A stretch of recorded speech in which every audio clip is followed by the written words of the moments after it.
अस्सलामुअलैकुम दोस्तों, मैं हूं सैयद अली और आप देख रहे हैं सब कुछ सीखो यूट्यूब चैनल।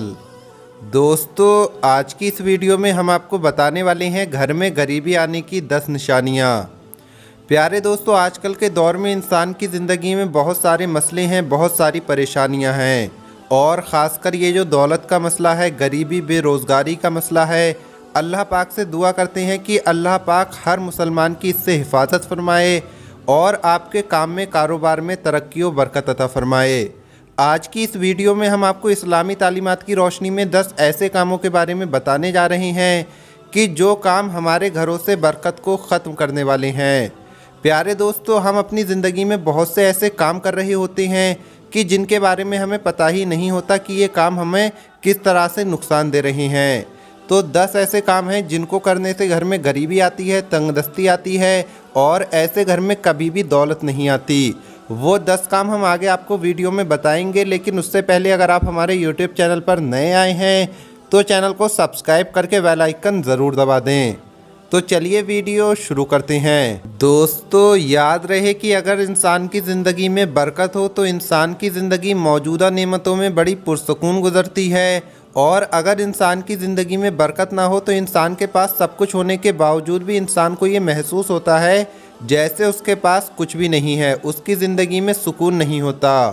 इसलिए चाहिए कि ज़िंदगी में ऐसे कामों से बचा जाए जो इंसान की ज़िंदगी से और उसके घर से बरकत को ख़त्म कर देते हैं।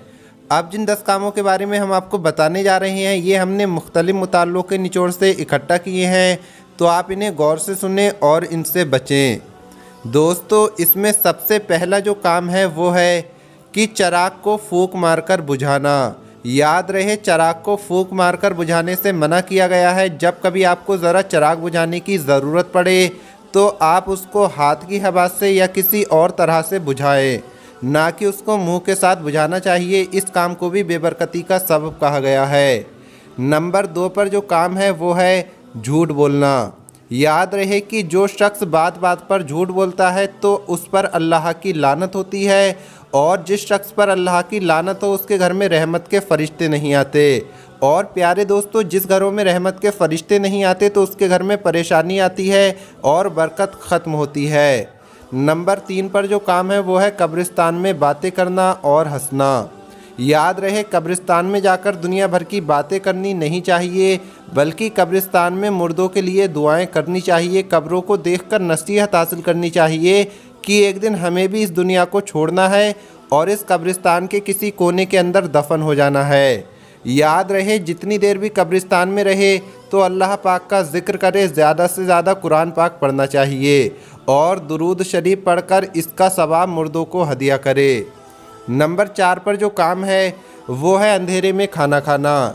याद रहे कि अंधेरे में खाना खाना शैतान का काम है। इंसान को चाहिए कि वो रोशनी में खाना खाए, क्योंकि अंधेरे में बैठकर खाना खाने से कोई ऐसी चीज़ गिर सकती है जो नुकसान का सबब बन सकती है। और ये न सिर्फ खाने वाले के लिए नुकसान का सबब बन सकती है, बल्कि इससे पूरे घर को परेशानी हो सकती है और इससे खाना ज़ाया यानी बेकार होने का भी अंदेशा रहता है। और याद रहे कि जिस घर में खाना ज़ाया किया जाता है तो उस घर में परेशानी आती है और बरकत ख़त्म होती है। नंबर 5 पर जो काम है वो है रात में झाड़ू देना। याद रहे, झाड़ू देना या कपड़े धोना ये दिन के काम है, रात के नहीं। अल्लाह पाक ने रात को सुकून और इबादत के लिए खल्क किया है और दिन को काम के लिए बनाया है। इसलिए दिन के काम दिन में करने चाहिए। जब दिन के काम रात में और रात के काम दिन में किए जाएंगे तो घर में परेशानी आएगी। यहाँ एक बात समझने की है कि बाअम्रे मजबूरी, यानी किसी मजबूरी के तहत रात को या शाम में झाड़ू लगाया जा सकता है। मसलन किसी वजह से घर में गंदगी हो गई है तो झाड़ू लगाकर उसे साफ़ कर दें या कपड़े से साफ़ कर दें, लेकिन याद रहे कि रात को झाड़ू देने की आदत ना बनाएं। इससे हमारे घर में बहुत ज़्यादा गरीबी और तंगदस्ती आती है। नंबर 6 पर जो काम है वो है दिल और दिमाग में हर वक्त बुरे ख्यालात रखना। याद रहे कि बुरे ख्याल का आना इंसान के बस में नहीं है, लेकिन ख़ुद से बुरी बातों को सोचना, गलत बातों को सोचना और उनके ख्याल दिल में और दिमाग में रखना दुरुस्त नहीं है।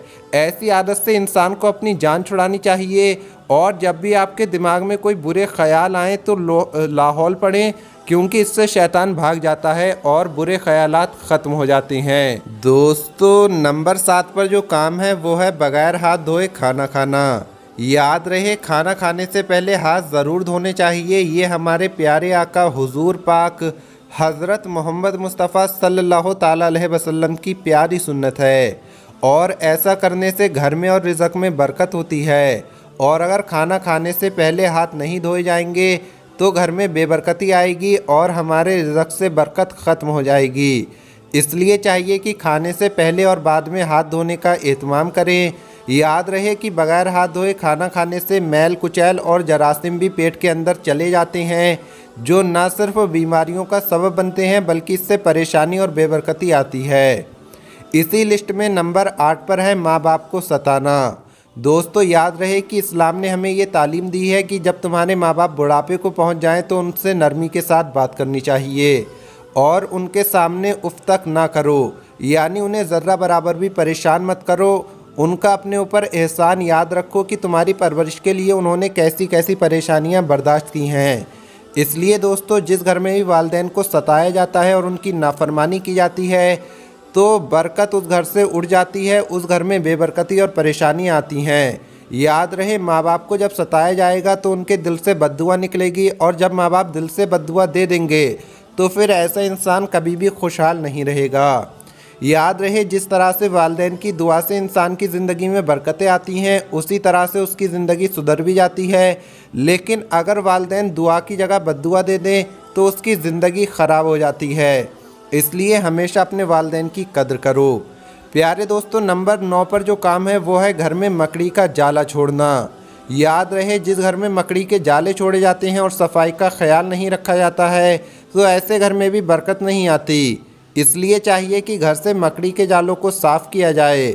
दोस्तों कुछ लोग मकड़ी के जाले इसलिए साफ़ नहीं करते हैं और सोचते हैं कि इससे मकड़ी मर जाएगी, लेकिन हम आपको बता दें कि ज़रूरत पड़ने पर मकड़ी को मार भी सकते हैं और मकड़ी के जालों को साफ़ करना चाहिए क्योंकि इससे घर में बेबरकती आती है। दोस्तों नंबर 10 पर जो काम है वो है अल्लाह पाक का शुक्र अदा ना करना, सब्र नहीं करना। यानी अल्लाह की दी हुई नेमतें इस्तेमाल करने के बाद, खाना खाने के बाद, पानी पीने के बाद अल्लाह का शुक्र अदा ना करना, ये भी घर से बरकत को ख़त्म कर देता है। दोस्तों अगर हम अल्लाह पाक का शुक्र अदा करेंगे तो अल्लाह हमारी नेमतों में इजाफ़ा करेगा और अगर दोस्तों हम अल्लाह पाक का शुक्र अदा नहीं करेंगे तो फिर अल्लाह का बड़ा अजाब आएगा। इसलिए चाहिए कि नाशुक्री से बचा जाए।